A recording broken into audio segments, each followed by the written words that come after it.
राधिकाय तदालये कृष्णाय कृष्ण भक्ताय तद्भक्ताय नमो नमः।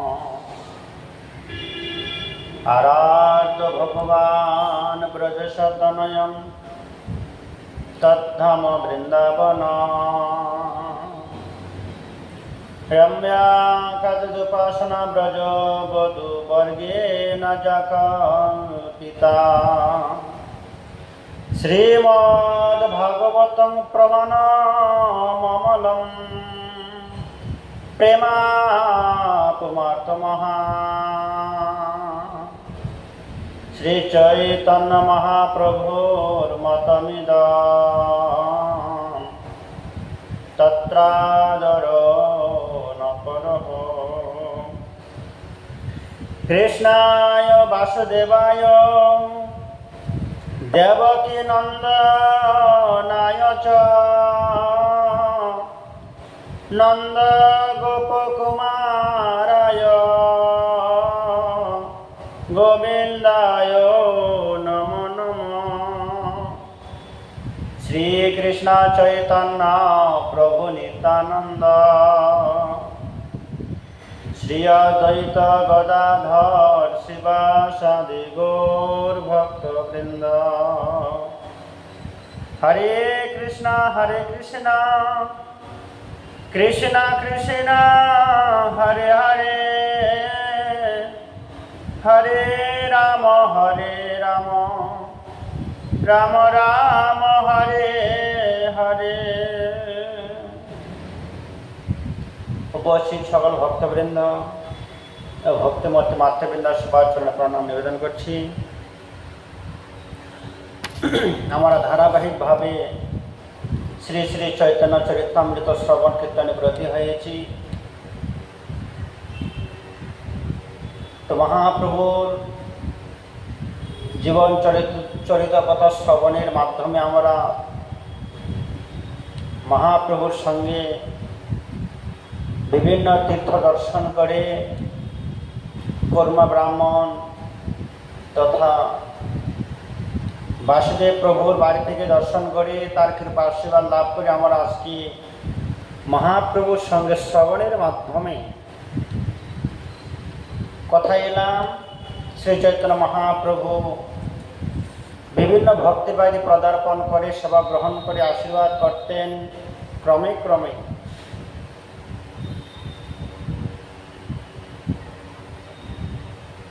বাসুদেব প্রভুকে কৃপা করে বাসুদেব প্রভুর সন্নিকট থেকে ঠিকানা নিয়ে অ্যাড্রেস নিয়ে তিনি গোদাবরী নদীর তীরে এলেন।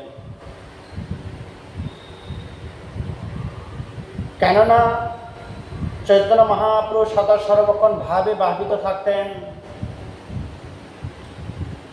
যে গোদাবরী দেখে হইল যমুনা স্মরণ, তীরে বন দেখে স্মৃতি হইল বৃন্দাবন। কবিরাজ গোস্বামী বর্ণনা করছেন যে গোদাবরী নদীকে দর্শন করে মহাপ্রভুর যমুনা জ্ঞান হচ্ছে, যমুনা দর্শন করছে। আর গোদাবরী নদীর তীরে দুধারে কি সুন্দর বন জঙ্গল বিভিন্ন ফুলে ফলে সুসজ্জিত আছে।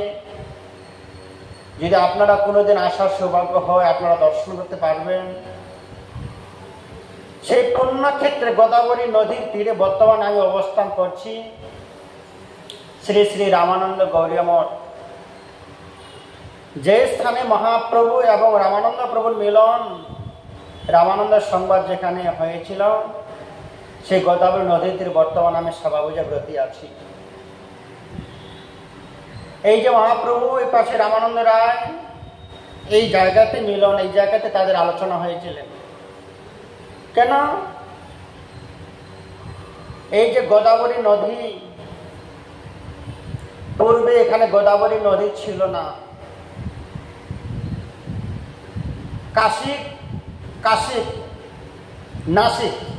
নাসিক থেকে তিনি সমুদ্রে মিলন হয়েছিলেন। সত্যযুগে আপনারা রামায়ণে দেখেছেন যে গৌতমণি অহল্যা দেবীর কাহিনী আপনারা শ্রবণ করেছেন।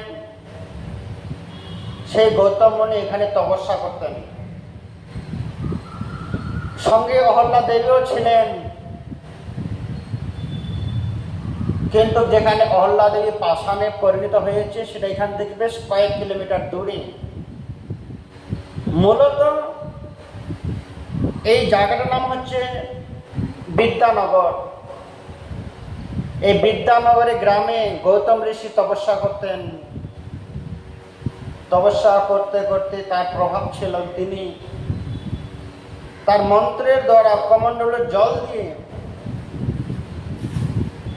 যখন যা বলতেন সেটা প্রকাশিত হয়ে যেতেন। এমন সময় সত্যযুগে চারিদিকে অনাবৃষ্টি অবস্থায় ফুল ফসল শস্য কোনো কিছু চাষ হচ্ছিল না। সেই সময়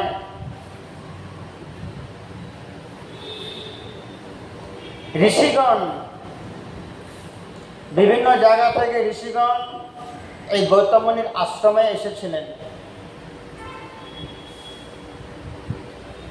তেনারা বললেন যে আমরা ফুল ফসলে কোনো কিছু চাষবাস করতে পারছি না, আমাদের অন্ন গ্রহণ করতে পারছি না, সারা পৃথিবীটা মরুভূমির সমতুল্য। তখন গৌতম মুনির যে সিদ্ধি প্রাপ্তি ছিল, তিনি কমণ্ডলে জল হাতে করে নিয়ে যেখানে ছিটাই দিতেন সেখানে ফুল ফল সবজি আপনা আপনা থেকে উৎপন্ন হয়ে যেতেন।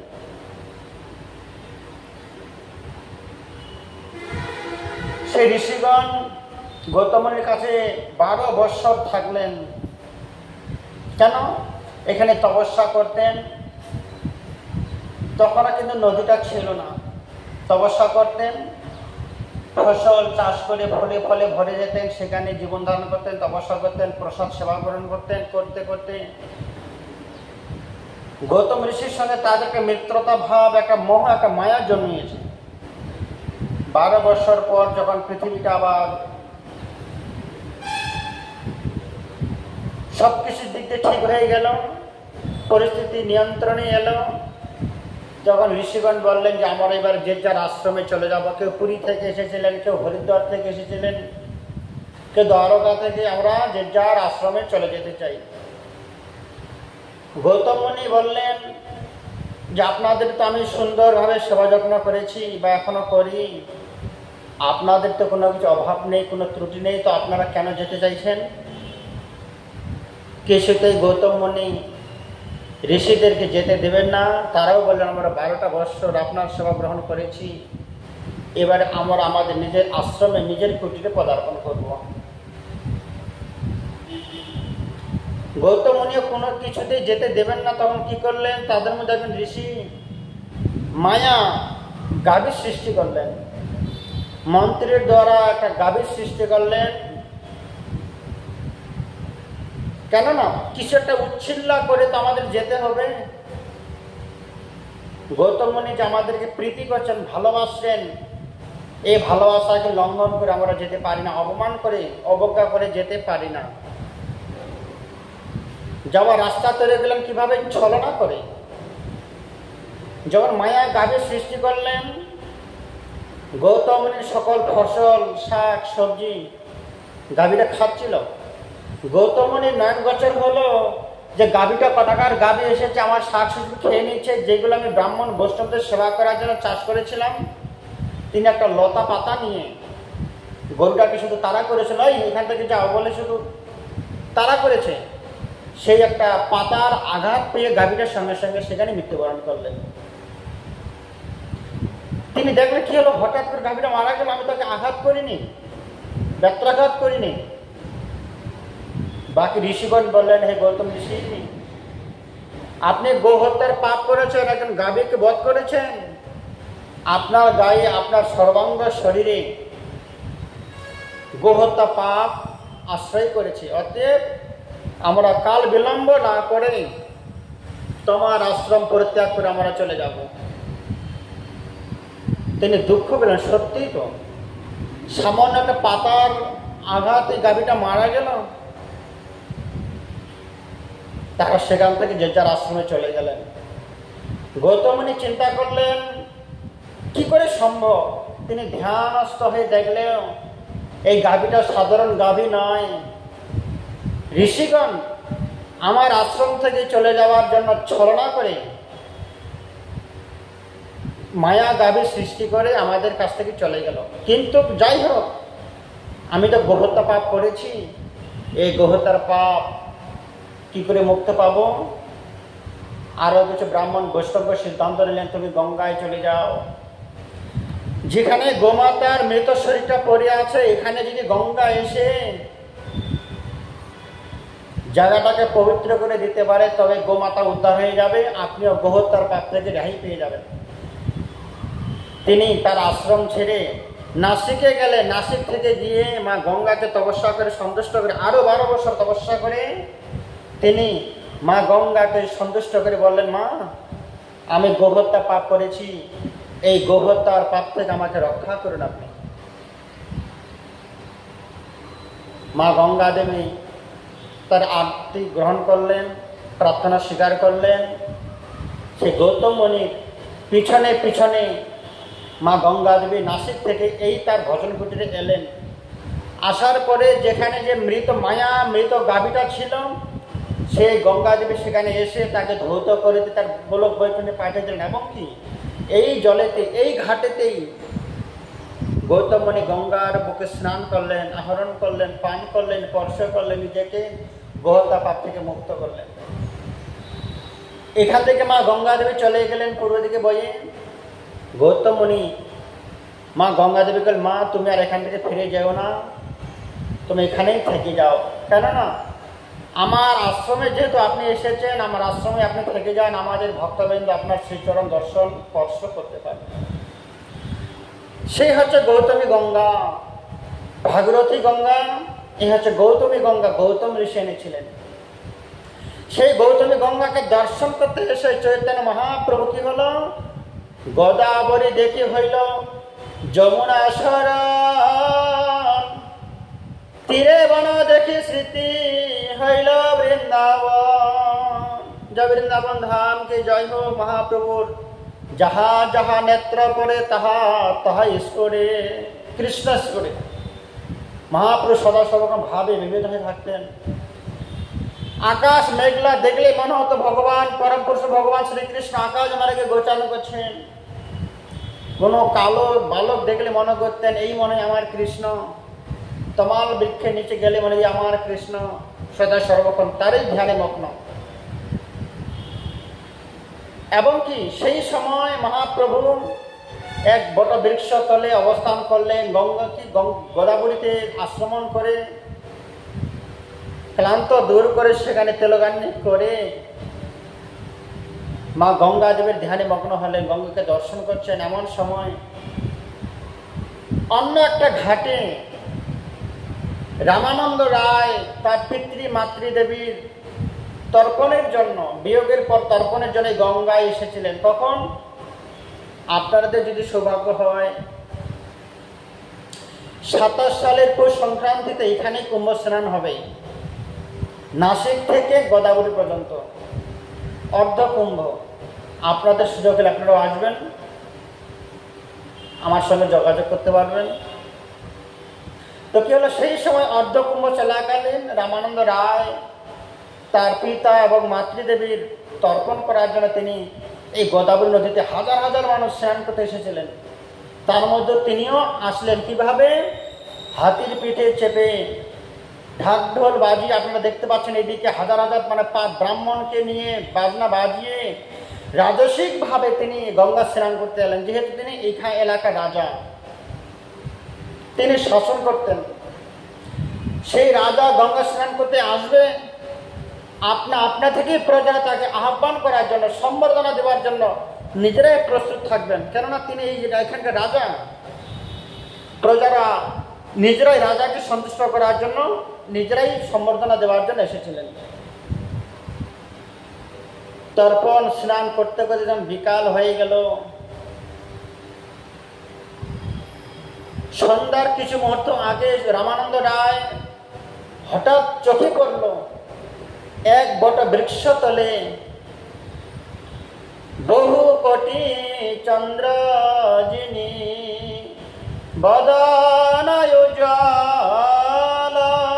বদনটা কেমন, মহাপ্রভুর বদনটা কেমন, তার গাত্র বর্ণ, তার রূপ মাধুরী।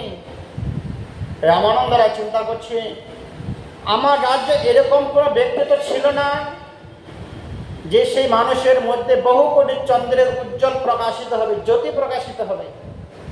তিনি দেখতে পাচ্ছেন এক বট বৃক্ষ তলে, মনে হচ্ছে কোনো মানুষ সেখানে নেই, কয়েক হাজার চন্দ্র, কয়েক হাজার সূর্য একত্রিত হয়ে সেখানে রূপান্তরিত হইয়াছে। তিনি সূর্যের সমান বললেন নাকি চন্দ্রের সমান, কেননা বহু কোটি চন্দ্র একত্রিত হলে যে একটা জ্যোৎস্না, যে একটা প্রতিচ্ছবি, একটা জ্যোতি, শীতল জ্যোতি রামানন্দের চোখে পড়ল। তিনি গুটি গুটি পায়ে ধীরে ধীরে স্নান করে একাকীভাবে, কাউকে কিছু না বলে সবাই প্রজাদেরকে সেখানে বসিয়ে রেখে এলেন, আমি সেখানে যাব, না কোনো হিরে, না কোনো মানিক রত্ন, সে বট বৃক্ষর তলে আছে, আমি যাই তো সেখানে পদার্পণ করে দেখি কি আছে সেখানে। এসে দেখলেন মহাপ্রভু এক পদ আরেক পদের উপরে রেখে ধ্যানে মগ্ন হয়ে আছেন। গোদাবরী দর্শন করছেন, আর ব্রজের বৃন্দাবনের কথা, বৃন্দাবনে ধ্যান করছেন, রাধা কৃষ্ণ প্রেমলীলা দর্শন করছেন ধ্যানের মাধ্যমে। কি দেখেন সেখানে বহু কোটি চন্দ্র যিনি বদনায় উজাল, গল দেশে বনমালা করে ঝলমল। আর তার আশেপাশে কারা আছে? শিব সুখ নারদ, প্রেমে গদ গদ ভকতি বিনোদ দেখে গোরার সম্পদ। গোরার সম্পদ এটাই। গৌরাঙ্গ মহাপ্রভু অন্য কোনো সম্পদ ছিল না। কি সম্পদ ছিল? শিব, ব্রহ্মা, নারদ, 33 কোটি দেবতাগণ সদা সর্বক্ষণ ভগবানের নাম গান করার জন্য, ভগবানের আরতি দর্শন করার জন্য, মহাপ্রভুর সঙ্গে থাকার জন্য, মহাপ্রভুর প্রেমধন গ্রহণ করার জন্য তারাও মহাপ্রভুর চরণতলে সবসময় সদা সর্বক্ষণ অবস্থান করতেন। এরকম সম্পদ, এরকম ধন মহাপ্রভুর কাছে ছিল, যা সম্পদ, যা ধন লাভ করার জন্য ব্রহ্মা, শিব, নারদ তারা ভগবান শ্রীকৃষ্ণের পিছনে পিছনে কখনো ধাবিত হয়নি। যখন প্রয়োজন থাকতো, প্রয়োজনের জন্য দেবতাগণ ভগবান শ্রীকৃষ্ণের কাছে যেতেন। আমরা টিভিতে এবং মহাভারতে দেখেছি, যখন শিবের কোনো প্রয়োজন হতো, শিব ঠাকুর ভগবান শ্রীকৃষ্ণের কাছে আসতেন। ব্রহ্মার যখন কোনো প্রয়োজন হতো, ভগবান শ্রীকৃষ্ণের কাছে তিনি ব্রহ্মলোক ছেড়ে ভগবানের কাছে আসতেন। কিন্তু শ্রী চৈতন্য মহাপ্রভুর কাছে একবার যখন এসেছেন, সেই দেবতা, সেই মানুষ, সেই কিন্নর আর কখনো ফিরে যাননি। সদা সর্বক্ষণ 33 কোটি দেবতাগণ, শিব ঠাকুর, দেবতা, নারদ সদা সর্বক্ষণ মহাপ্রভুর পিছনে পিছনে ধাবিত হতেন। কেন? মহাপ্রভুর প্রেমধন লাভ করার জন্য, যে প্রেমধন তো অন্য কেউ দিতে পারেননি। তাই কি বলছেন? শিব সুখ নারদ, তারা প্রেমে গদগদ হয়ে যাচ্ছে, মহাপ্রভুর প্রেমধন লাভ করেছে। সত্যযুগে, দ্বাপর যুগে, ত্রেতা যুগে দেবতারা প্রেম ধন লাভ করতে পারেনি। কেবল কলিকালে শ্রী চৈতন্য মহাপ্রভুর দয়া করহ বিচার, বিচার করলে চিত্তে পাবে চমৎকার। অন্যান্য অবতার থেকে চৈতন্য মহাপ্রভুর অবদান বা দয়াটা এজন্যই পার্থক্য, যে চৈতন্য মহাপ্রভুর দয়া প্রেমধন লাভ করার জন্য দেবতারাও অপেক্ষায় হয়ে থাকেন। ভকতি বিনোদ দেখে গোরার সম্পদ। গৌরাঙ্গ মহাপ্রভু এমনই একটা সম্পদ, যা পাবার জন্য, লাভ করার জন্য দেবতারাও লালায়িত। তেমনি আমাদের সৌভাগ্য, সেদিন আমরা মহাপ্রভুর সঙ্গে আগে জন্মগ্রহণ করিনি, তথাপি হইল জন্ম, তথাপি না তখন না হইল জন্ম, এবার দেহের কিবা কর্ম। যদি তখন আমাদের জন্ম হয়নি গৌরাঙ্গ মহাপ্রভুর সঙ্গে, তথাপিও আমাদের ভাগ্য এখনো দুটি নয়ন, আমাদের বদন, দুটো কর্ণ এখনো খুব সুন্দর ভগবান রেখেছে সেই গৌরাঙ্গ মহাপ্রভুর লীলা গুণকীর্তন শ্রবণ করার জন্য। তাকে আমরা দর্শন না করলেও শ্রবণের মাধ্যমে দর্শন করতে পারছি। সেই রামানন্দ রায় মহাপ্রভুর কাছে এলেন, এসে প্রণাম নিবেদন করছেন যে প্রভু, আপনি একজন নবীন সন্ন্যাসী, দূর থেকে দেখে মনে হচ্ছে কয়েক হাজার বহু কোটি চন্দ্র একত্রিত হয়ে এখানে উদয় হয়ে আছে, আর আমি গৌরচন্দ্র, নদিয়া নয়, চন্দ্রোদয়, গৌরচন্দ্র। মহাপ্রভু কোটি চন্দ্রের সমান একাই জ্যোতি দান করতেন। সঙ্গে সঙ্গে প্রণাম নিবেদন করে চিনতে পারলেন, কেননা ভগবান সবার কাছে লুকিয়ে থাকতে পারলেও, সবার কাছে আত্মগোপনে থাকতে পারলেও ভগবান কখনো তার ভক্তের কাছে আত্ম বা লুকিয়ে বা আত্মগোপনে থাকতে পারে না। রামানন্দ রায় চিনতে পারলেন, সেই তো তুমি, সেই ব্রজের কৃষ্ণ, সে আমার সখা। চিন্তা প্রভু আপনি এসেছেন, আমার নিস্তারিতে তোমার ইহাই আগমন, পরম দয়ালু তুমি পতিত পাবন। পতিত পাবন গৌরহরি প্রেমের ঠাকুর গোরা, দয়ার ঠাকুর গোরা। যে প্রভু প্রেমের ঠাকুর, প্রেমের গৌর সুন্দর। এতদিন আমি অপেক্ষা করেছিলাম কবে আমার প্রভু আমাকে দর্শন দেবে, আমার প্রভুর সঙ্গে আমার কবে দেখা হবে। প্রাণের যাতনা জানাবো কি তোমা, হয়েছি আপন হারা, প্রেমের ঠাকুর গোরা। যে প্রভু আমার যে মনের মধ্যে তীর্তাপ জ্বালা, দুঃখ দুর্দশা আমি কোনোদিন কারো কাছে প্রকাশিত করতে পারিনি, কেননা মনের দুঃখ, মনের কথা মনের মানুষকেই বলা যায়, অন্য মানুষের কাছে সেগুলো প্রকাশিত করা যায় না। প্রেমের ঠাকুর গোরা, দয়ার ঠাকুর গোরা। যে প্রভু আপনি এসেছেন আমাকে নিস্তার করার জন্য, আমাকে উদ্ধার করার জন্য। আমার নিস্তারিতে তোমার ইহাই আগমন, পরম দয়ালু তুমি পতিত পাবন। মহান্তের স্বভাবে তারিতে পাম, নিজ কার্য নাহি তবু জানতার ঘর। কে বলছেন? মহাপ্রভু কে দর্শন করে রামানন্দ রায় বলছেন, প্রভু এখানে আসার কোনো আপনার প্রয়োজন ছিল না, একটাই প্রয়োজন, কি আমার মতো দুশ্চরিত্র মানুষকে পবিত্র করার জন্য, তীর্থে রূপান্তরিত করার জন্য মহৎ ব্যক্তিগণ বিচরণ করেন। মহৎ ব্যক্তিগণ যেখানেই যাবেন, সেই দেশে, সেই গ্রামে, সেই শহরে, সেই নগরে কি হয়ে যায়? তীর্থে পরিপূর্ণ হয়ে যায়, পবিত্র হয়ে যায়। তাই তো মহাপ্রভু আপনি আমার এই দক্ষিণ ভারতকে পবিত্র করার জন্য, তীর্থে থেকেও তীর্থে আরো রূপান্তরিত করার জন্য আপনি এসেছেন।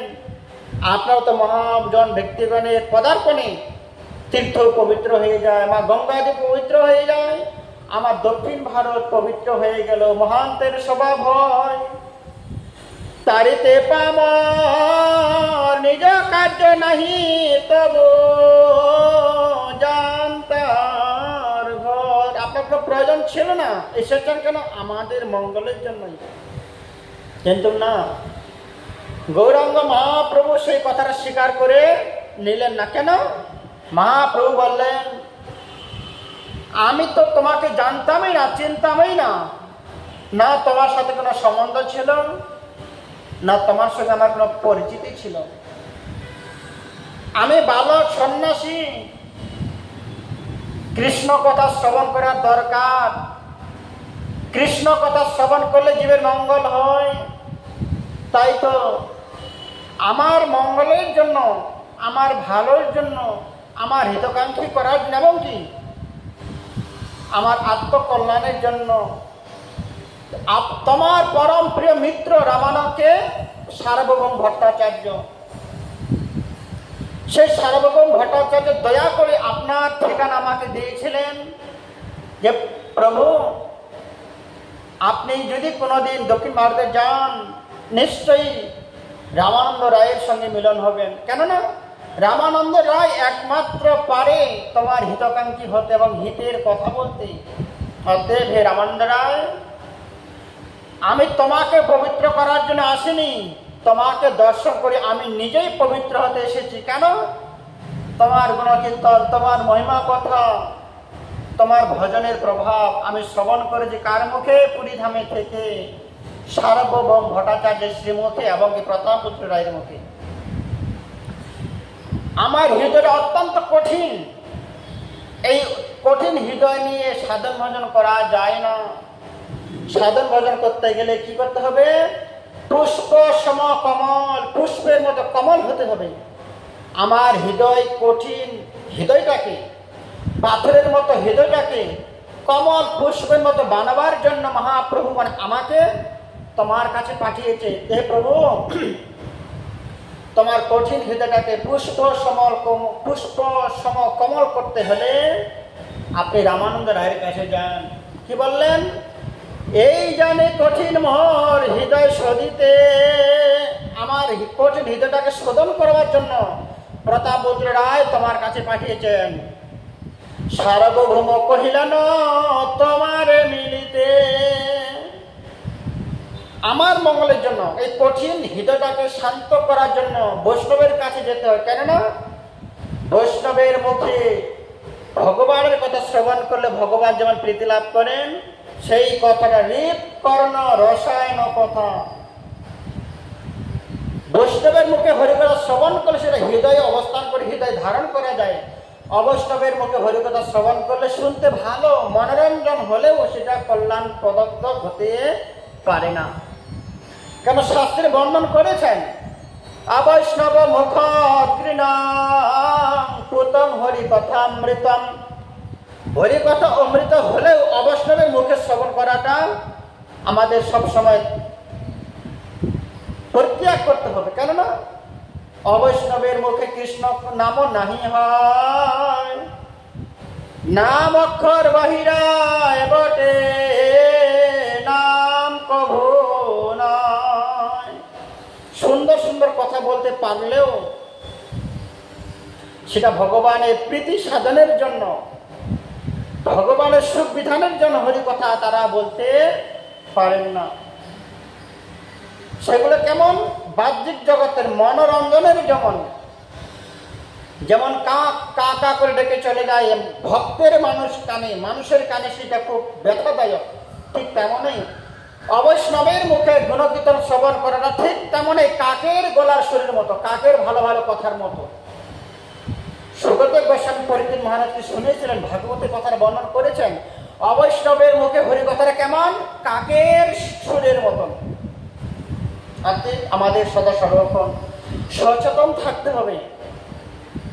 বৈষ্ণবের শ্রীমুখে আমাদের গুণকীর্তন শ্রবণ করতে হবে। এই কথাটাই চৈতন্য মহাপ্রভু এখানে স্বীকৃতি দিচ্ছেন যে রামানন্দ, তোমার মুখে হরিকথা শ্রবণ করবার জন্য সার্বভৌম ভট্টাচার্য আমাকে দক্ষিণ ভারতে পাঠিয়েছিলেন। পরিচয় দিলেন যে আমি রামানন্দ রায় নয়, আমি একজন শূদ্র দাসানু দাস, আমি রাজা প্রতাপপুত্রের অধীনে রাজকর্ম পরিচালিত করছি। মহাপ্রভু বলছেন না, তুমি যে আমার প্রাণপ্রিয় ভক্ত রামানন্দ রায়, সার্বভৌম ভট্টাচার্যের কাছে না গেলে আমি সেটা জানতে পারতাম না। প্রভু বললেন, হে রামানন্দ, বৈষ্ণবের দর্শন হয়েছে, কাল বিলম্ব না করে আমার হিতকাঙ্ক্ষী, আমার মনের মলিনতা, কঠিন হৃদয়, বজ্রের মতো হৃদয়টাকে আপনি শান্ত করুন। কেন? পুষ্প সম কমল করুন। বৈষ্ণবের দর্শন করা মাত্রই কাল বিলম্ব করা উচিত নয়। কি করে আমার হিত হবে? কে আমি কেন মরে যারে তপত্রায় ইহা নাহি জানি মরে কৈছে হিত। যেমন রূপ গোস্বামী, সনাতন গোস্বামী মহাপ্রভুকে দর্শন করা মাত্র প্রশ্ন হলে, প্রভু তোমাকে দর্শন করেছি, আবার কখন দর্শন আমাদের বিচ্ছেদ হয়ে যাবে? যতক্ষণ আমরা সাধু সঙ্গে থাকবো নিজের মঙ্গলের সাধন আমরা করতে হবে। বাহ্যিক জগতের গ্রাম্য কথা বলে সময়টা নষ্ট করা মানে আমাদের দুর্ভাগ্য। মহাপ্রভুর সঙ্গে সঙ্গে প্রশ্ন রামানন্দ, বাহ্যিক জগতের কোনো আলোচনা নয়, কেন সময় খুব মূল্যবান। অতএব প্রভু কহে পর শ্লোক, সাধ্যের নির্ণয় রায় কহে স্বধর্মাচরণে বিষ্ণু ভক্তি হয়। মহাপ্রভু ভগবান হয়েও তার ভক্তের মুখে কৃষ্ণ কথা শ্রবণ করবেন। যেমন আমরা মহাভারতে দেখেছি, ভগবান শ্রীকৃষ্ণ পাণ্ডবদেরকে যুধিষ্ঠির, অর্জুন, ভীম, নকুল, সহদেব এবং মাতা কুন্তী রানীকেও ভগবান শ্রীকৃষ্ণ নিজের শ্রীমুখী অনেক উপদেশ বাণী শ্রবণ করিয়েছিলেন। যে ভগবানের শ্রীমুখে বাণী শ্রবণ করার পরে আর কোনো বাণী অপেক্ষা থাকে না, অজানা থাকে না, অশ্রবণ থাকে না। তথাপিও ভগবান শ্রীকৃষ্ণ ধর্মরাজ যুধিষ্ঠিরকে বলে, যুধিষ্ঠির একবার চলো। কোথায়? পিতামা ভীষ্ম অর্জুনের সজ্জায় অবস্থায় অবস্থান করছেন, চলো আমরা সবাই মিলে তার কাছে যাই। তার কাছে গিয়ে আমরা আমাদের নিজের কল্যাণের কথা, পবিত্র কথা, ভগবানের ভগবত কথা, বেদের কথা, এবং কি আমরা জগতে কিভাবে বেঁচে থাকবো, কিভাবে বিচরণ করব, চলো আমরা পিতামা ভীষ্মের শ্রীমুখে আমরা ভগবত কথা শ্রবণ করব। কিন্তু ভগবান তো বলতে পারতেন, সেখানে বলেছিলেন তো, তথাপি বলেন না, আমার কথা যত না শক্তি, আমার ভক্তের মুখে সেটা শ্রবণ করলে, ভক্তের মুখে উচ্চারণ করলে আমিও শ্রবণ করতে পারবো। কেননা আমি যখন বলবো, আমি বলেই চলে যাচ্ছি, আমি তো শ্রবণ করতে পারছি না। আজকে ভক্তের মুখে ভগবত কথা শ্রবণ করার জন্য ভগবান লালায়িত। পাণ্ডবদেরকে এবং পিসিমাকে নিয়ে দ্রৌপদীকে সঙ্গে নিয়ে চলে গেলেন কার কাছে? পিতামা ভীষ্মের কাছে। ভীষ্মের শ্রীমুখে ভগবান অনেকক্ষণ ধরে ভগবত কথা, নীতি কথা শ্রবণ করলেন। কেন? ভগবান বলছেন, আমিও তো ব্যস্ত থাকি, আমাদের ভিতরটাও কঠিন, অনেক রাজ্য শাসন করতে হয়, অনেক ভক্তের সমস্যার সমাধান করতে হয়। আমার ইচ্ছা হয় ভক্তের মুখে হরিকথা শ্রবণ করলে ভগবানের মনটা শীতল হয়ে যায়। সেই জন্য কি করলেন? আজকে মহাপ্রভু রামানন্দ রায়কে সেই প্রশ্নটাই করলেন, রামানন্দ আমার কঠিন হৃদয়টা তুমি শান্ত করো, কাল বিলম্ব না করে তুমি আমাকে শ্রবণ করাও। কি শ্রবণ? স্বধর্ম আচরণ কি, কি করলে আমার কৃষ্ণ ভক্তি হবে, কি আচরণ করলে আমি ভগবানকে সন্তুষ্ট করতে পারবো, কি আচরণ করলে আমি শুদ্ধ পথে চলতে পারবো। প্রভু কহে পর শ্লোক, সাধ্যের অনির্ণয় সাধন কি, সাধ্যটা কি? রায় কহে স্বধর্মাচরণে বিষ্ণু ভক্তি হয়। রামানন্দ রায় বললেন যে প্রভু সাধন হচ্ছে সেটাই কি, স্বধর্ম আচরণ। স্বধর্ম মানে নিজের ধর্ম আচরণ। আমি নারী, আমি পুরুষ, পুরুষের ধর্ম কি, নারীর ধর্ম কি, আমি ব্রাহ্মণ, ব্রাহ্মণের ধর্ম কি, আমি ক্ষত্রিয়, ক্ষত্রিয় ধর্ম কি, আমি বৈশ্য, বৈশ্যের ধর্ম কি, আমি রাজা, রাজ ধর্মটা কি, আমি প্রজা, প্রজার ধর্ম কি। যখন মহাপ্রভু অনেকগুলো প্রশ্ন তার মধ্যেই প্রকাশ করলো যে প্রভু রামানন্দ, স্বধর্ম আচরণ করলে যদি কৃষ্ণ ভক্তি হয়, স্বধর্ম আচরণ কোনটা? আমি পুরুষ, পুরুষের ধর্ম, নারী, নারীর ধর্ম, ব্রাহ্মণ, ব্রাহ্মণের ধর্ম, ক্ষত্রিয়, ক্ষত্রিয় ধর্ম, রাজা, রাজ ধর্ম, কোন ধর্মটা? তাহলে তো আলাদা আলাদা ধর্ম হয়ে গেল এখানে। রামানন্দ রায় বললেন নিজের ধর্ম পালন করলেই বিষ্ণু ভক্তি হবে, কিন্তু মহাপ্রভু বললেন নিজের ধর্ম বলতে তো অনেকগুলো মানুষ আছে এখানে। একজন চোর, চোরের ধর্ম কি? চুরি করা। তাই সে চুরি করলে কি তার কল্যাণ হতে পারে? স্বধর্ম মানে নিজের ধর্ম, তার মানে আপনার ধর্মটা আপনার কাছে নিজের, আমার ধর্মটা আমার কাছে নিজের, চোরের ধর্ম চোরের কাছে নিজের। তো নিজের ধর্ম পালন করলে যদি কৃষ্ণ ভক্তি হয়, তাহলে তো অনেকগুলো মানুষ যে যার মতো চলবে সেখানে। এই প্রশ্ন শুনবার পর রামানন্দ রায় কথাটাকে পরিবর্তন করলেন। সত্যি তো, যে যার মতো মনোধর্ম পালন করলে আমাদের বিষ্ণু ভক্তি হতে পারে না। চোরের ধর্ম চুরি করা, কসাইয়ের ধর্ম কসাইগিরি করা, যারা ডাকাত তাদের ধর্ম চুরি করা, এসব ধর্ম করলে কি আমাদের বিষ্ণু ভক্তি হবে? ভগবানকে সন্তুষ্ট করতে পারবো? মহাপ্রভুর প্রশ্নে রামানন্দ রায়ের উত্তরটা পরিবর্তন হয়ে গেল। প্রভু কহে ইহ বাহ্য আগে কহবার, রায় কহে কৃষ্ণ কর্মার্পণ সর্বসাধ্য সার। মহাপ্রভু বললেন তোমার উত্তরটা আমি মেনে নিতে পারলাম না, আরো কিছু আগে চলো, আরো কিছু ব্যাখ্যা যদি থাকে আমাকে শ্রবণ করাও। এইভাবে ক্রমে ক্রমে আমরা মহাপ্রভুর সঙ্গে রামানন্দ রায়ের যে বার্তা, যে আলোচনা, বৈষ্ণব জগৎ একটা বিশেষ গুরুত্বপূর্ণ অধ্যায়, ভক্ত ভগবানের মিলন, ভক্ত ভগবানের আলোচনা। আমরা কিভাবে সাধন ভজন করব, সাধন করার যে প্রক্রিয়া, ক্রমে ক্রমে আমরা কিভাবে পদার্পণ করব সাধন মার্গে, ভক্তি জগতে, রামানন্দ রায় মহাপুরুষ শ্রবণ করাচ্ছেন। সময় হয়ে গেছে, আমরা ক্রমে ক্রমে আগামীকাল আবার শ্রবণ করব।